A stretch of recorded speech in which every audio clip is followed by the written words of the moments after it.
Hai sahabat Ustamiau, apakah gangguan GERD anxiety psikosomatis itu datang secara tiba-tiba atau memang ada pemicunya? Dan apakah pemicunya tersebut itu merupakan suatu faktor genetika atau keturunan? Ya. Nah, di sini saya coba bantu jawab ya teman-teman. Jadi, gangguan GERD anxiety psikosomatis itu tidak datang secara tiba-tiba. Ya, tidak ada yang tiba-tiba teman-teman. Semua itu bisa dipupuk oleh pemicunya, ya, dipupuk secara perlahan-lahan selama bertahun-tahun tanpa disadari oleh teman-teman, seperti itu ya. Nah, salah satu contoh faktor pemicunya misalkan itu teman-teman bertahun-tahun yang lalu, misalnya puluhan tahun yang lalu mengalami gangguan atau sakit mah kronis, ya, mah kronis, mah yang secara yang sudah berlangsung bertahun-tahun lamanya. Ini bisa memicu akhirnya teman-teman mengalami gangguan GERD yang kemudian juga kena anxiety disorder-nya plus psikosomatis, gitu teman-teman ya.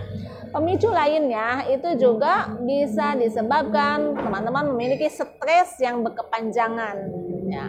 Ataupun stresnya tidak berkepanjangan tapi ada suatu kejadian yang membuat teman-teman begitu menjadi stres berat. Ya. Oke, itu dari pikiran teman-teman ya. Itu juga memicu akhirnya gangguan GERD anxiety psikosomatis. Lalu bisa juga karena teman-teman itu memiliki trauma akan suatu kejadian, akan suatu hal seperti itu. Bisa juga pemicunya karena adanya gangguan hormon atau ketidakseimbangan hormon seperti itu juga bisa memicu. Sebagai pemicunya ya teman-teman. Dan juga bisa juga karena obat-obatan yang bersifat keras. Yang bersifat keras akhirnya dia mengikis dinding lambung.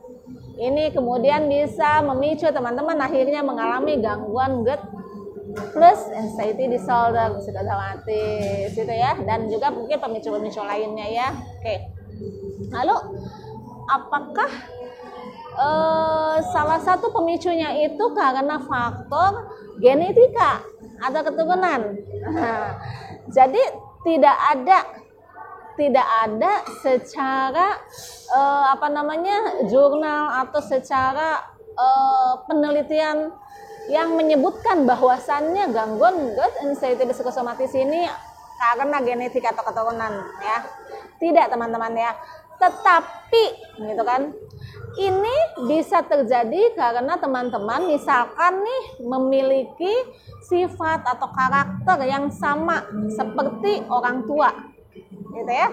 Nah, misalkan orang tua teman-teman, ibu atau bapaknya juga sebelumnya tuh memiliki gangguan GERD anxiety gitu kan. Lalu teman-teman pun memiliki gangguan juga GERD anxiety gitu kan. Tapi ini bukan faktor genetika teman-teman, tidak. Tapi karena adanya suatu sifat, karakter atau tabiat yang sama antara orang tua teman-teman dan teman-teman sendiri. Contoh misalkan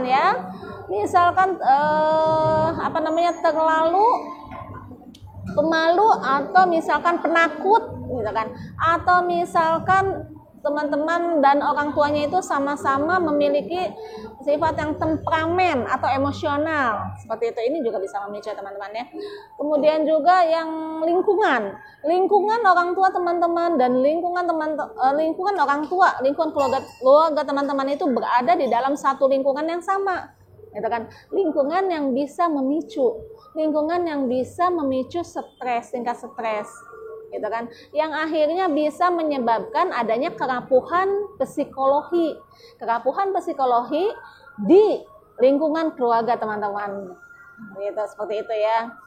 Jadi bukan karena adanya faktor genetika atau keturunan teman-temannya, tidak seperti itu ya, tapi karena adanya kesamaan antara orang tua teman-teman ataupun adik kakak teman-teman gitu, yang faktor yang sama di lingkungannya yang sama sehingga memicu adanya kerapuhan secara psikologinya seperti itu. Jadi kalau ada orang tuanya kemudian anaknya atau kakaknya atau adiknya seperti itu yang akhirnya memiliki gangguan GERD dan anxiety psikosomatis yang sama gitu kan ya, itu seperti itu karena yang tadi itu teman-teman ya. Bisa jadi stresnya sama yang dialaminya oleh orang tua teman-teman ataupun oleh adik kakaknya teman-teman sendiri, seperti itu teman-teman ya. Nah, kemudian apakah ini merupakan pemicu gut anxiety psikosomatis ini adalah sesuatu yang penting, ya kan? Apakah perlu dijadikan suatu warning misalnya seperti itu? Bisa jadi ini menjadi suatu yang penting. Kenapa teman-teman? Karena dari pemicunya itu kita belajar, gitu kan? Kita mengambil pengalamannya supaya tidak terjadi kembali, gitu kan? Supaya tidak terjadi kembali, supaya tidak terjadi kumat kembali pada diri teman-teman, supaya tidak terjadi pada keturunannya teman-teman, seperti itu ya. Supaya tidak terjadi pada saudara teman-teman, kakak atau adik teman-teman.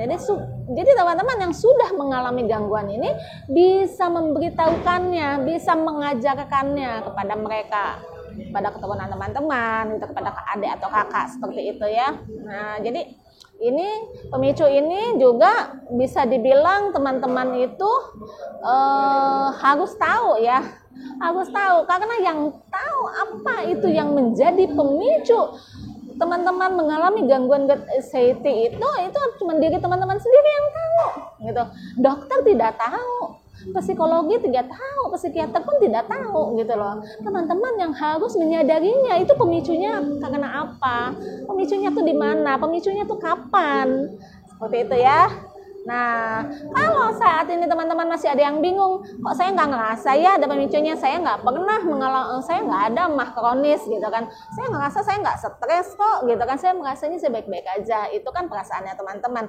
Coba dirunut kembali, diingat-ingat, gitu kan ya. Tidak mungkin, pasti ada faktor pemicunya. Ini teman-temannya tidak merasa stres, gitu, tapi sebetulnya itu teman-teman sudah ada stresnya. Nah, stresnya itu apa? Itu teman-teman cari tahu teman-teman sendiri yang harus tahu. Nah, justru dari faktor pemicunya ini, insya Allah nanti teman-teman akan lebih mudah. Kalau sudah ketemu nih faktor pemicunya, itu teman-teman akan lebih mudah untuk menjalani terapinya, untuk mengobati gangguan gut anxiety psikosomatis ini ya. Nah, karena sudah jelas atau pencetusnya itu apa teman-teman, gitu ya. Oke, nah semoga video saya kali ini bermanfaat buat teman-teman semua. Dengannya silahkan bagikan bagi teman-teman lainnya yang membutuhkan ya. Oh ya, tidak lupa teman-teman yang merasa, yang sudah tahu pemicunya itu apa, silahkan ya isi di kolom komentarnya, ceritakan juga ke teman-teman lainnya pemicunya apa, seperti itu ya. Sekalian juga untuk menyadarkan diri sendiri, oh iya betul, saya sudah tahu pemicunya saya ini apa ya. Tulis ya di kolom komentar ya. Oke, saya tunggu ya.